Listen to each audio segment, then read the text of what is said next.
It all started when I took a daycare job to earn extra money while my own children were home for the summer.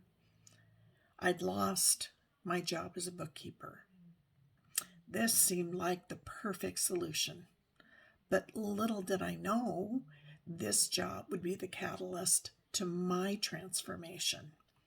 You see, in 1992, it was a hot summer day. The kids had been playing. I was tending to the toddler in my charge. I was actually in the kitchen preparing dinner when hubby drove in.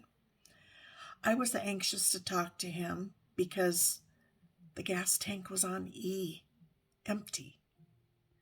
And with 3 kids, it seemed not a good idea to not have a way to drive 10 miles into town. What if something happened? All I needed was $5, just $5.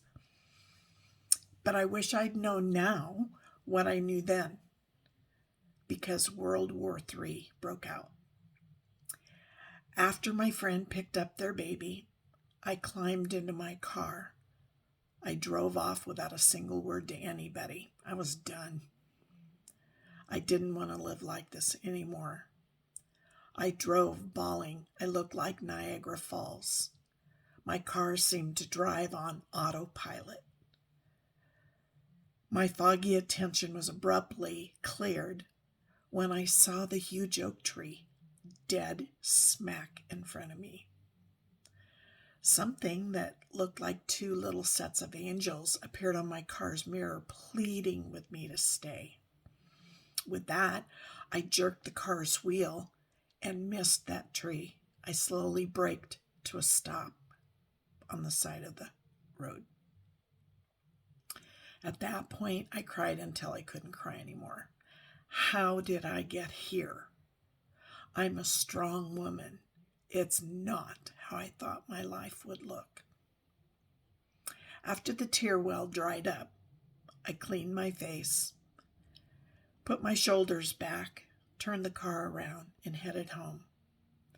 Walking into the house, I headed straight for the phone, called my friend, and gave notice that this was my last week of daycare. The following day, I entered what was then called the unemployment agency, where I completed a work application. They promised to find gainful employment for me. By the end of the day, I received a phone call. My new job started on Monday.